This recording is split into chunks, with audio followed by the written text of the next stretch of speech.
Hello! What would happen if I let dice decide how I spent my hobby day?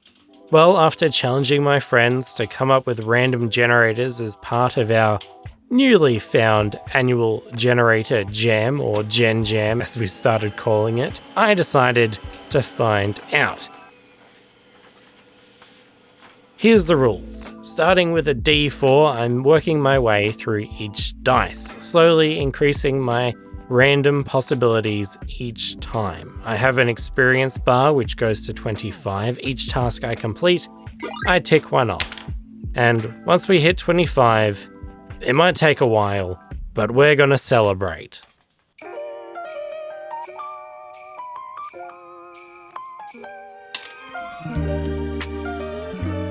Do something you've been meaning to do for a while. Okay, I need to get rid of some guilt. Some dice goblin guilt. I love dice, as much as the next guy, but unused dice are sad dice. So, along with some old D&D stuff, I'm going to pass on this collection to some young, new adventurers who need them. I have kept my favourites though. Little, shiny math babies, I'll never get rid of you, don't worry. Okay, let's try again.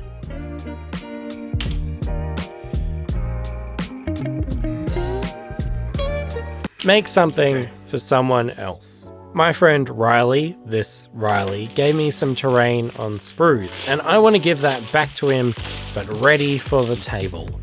I like to make these kits go as far as I can, because they're GW and they're expensive, and the easiest way to do that is to do a post-apocalyptic theme, so you can just cut corners and use less bits and compensate by just shoving modeling compound everywhere you can.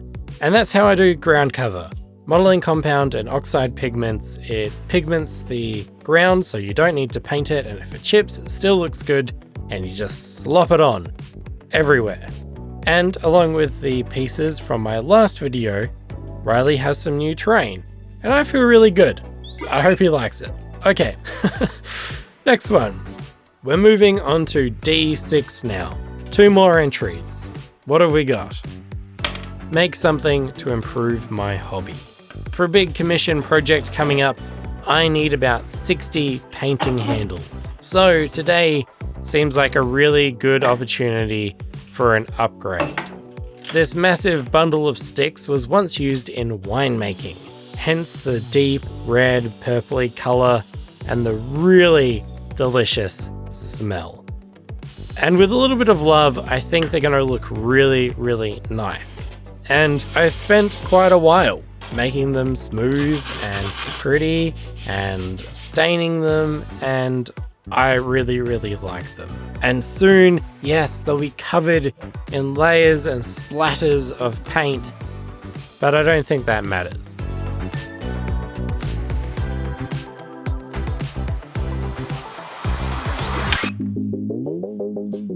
Revisit an old project in a new style.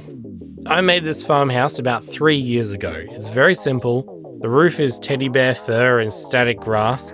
And I also made this playable house, which is a template on miscast.co, both of which I think are pretty good in their own way. But now I want to revisit this project and make something entirely sculpted by hand and just, I don't know, see what it looks like. It might be rubbish, but it might be really, really cool. The biggest thing though is I want to ditch the box shape. My houses, they have 4 sides. Why don't we just make a house with 5 sides? I mean, yes, not very structurally integral, but I'm thinking maybe like a backstory is like the people that made this, like maybe it's like a religious thing. Maybe 4 is unlucky, or maybe even numbers are bad. I don't know. We'll roll with it. You don't need excuses to make cool things. This modeling compound effect would probably make a really, really good wattle and daub effect with a little bit of finesse. I also sealed the roof with a filler. It makes it look pretty while we're staring at it for the next 3 days. Yes, I sculpted this with green stuff and Milliput for 3 days. You'll recognize some of the windows and doors from my last video. It was very tedious and repetitive work, sculpting stone, after stone after stone, and then shingle after shingle after shingle. But honestly, I really love the result. It nearly feels worth it. Nearly. And for you, all you snarky commenters on every video that I have a house in it, I made the chimney taller than the roof, so it doesn't catch fire. I am learning, I'm listening.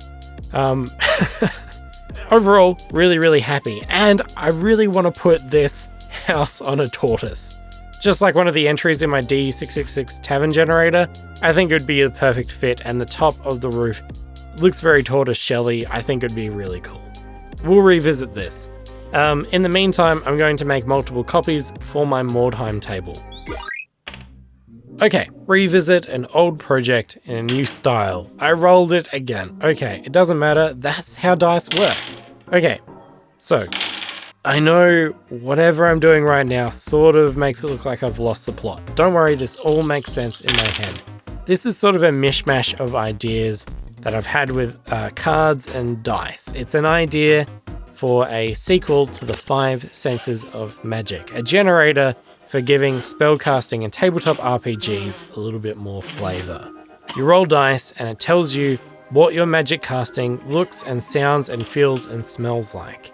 But when I originally designed it, I designed it to be even more absurd.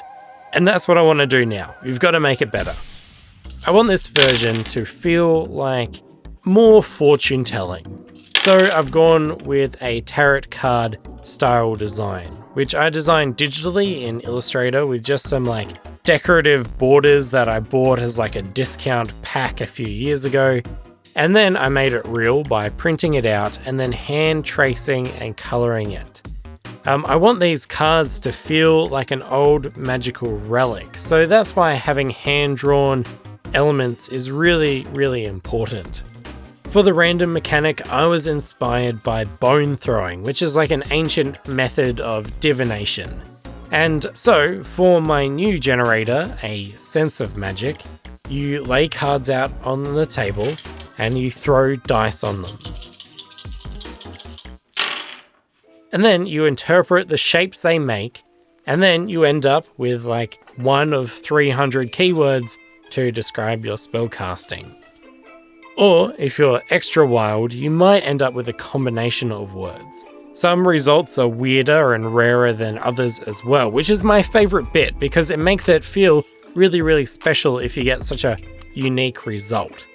I'm really excited about this. I made this also for the Gen Jam with my friends. It's in a bundle of fun random generators, which you can buy in the description if you want them. You buy the bundle, you give us all money, you get all your generators. It's a great time. Give it a go. Do something for future you. I didn't roll this just once. I rolled it 3 times in a row.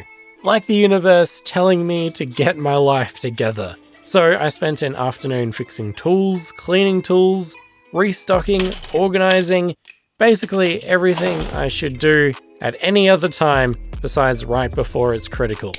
I should just do this more often because I'm really excited to do new projects now because everything's all clean and fresh and I can just start 3D printing things. I don't need to go fix it all first. I also made, and you can't tell anyone about this, don't tell anyone, a secret vault on my website which I've password protected because I love passwords to store all my arcane ugly goodies like the treasure cards I've been designing every day on Patreon with my friends. And if you're a Patreon member or a YouTube secret club member thing, then you'll also get access to my secret vault, my treasury of cool arcane things. Yeah, but yeah, don't tell anyone. Anyway, I feel way better about myself. I'm ready to make stuff. And we're up to the D10 now. Okay, let's give it a go. Make something for someone else.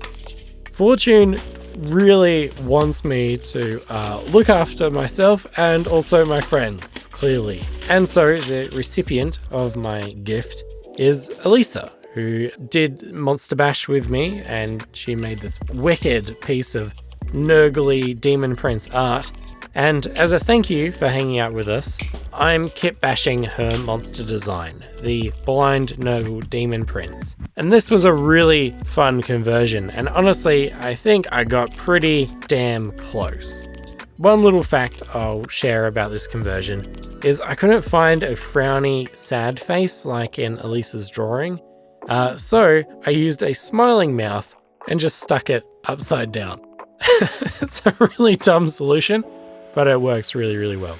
I also went a bit experimental on the painting side of things to try to do something a bit different, something to match Elisa's art, and I tried all sorts of stuff, and I ended up with this, and it's a little bit more grim, dark compared to my normal style, but I think it's pretty cool. So thank you for the help, Elisa. I'm sending this off to Italy now.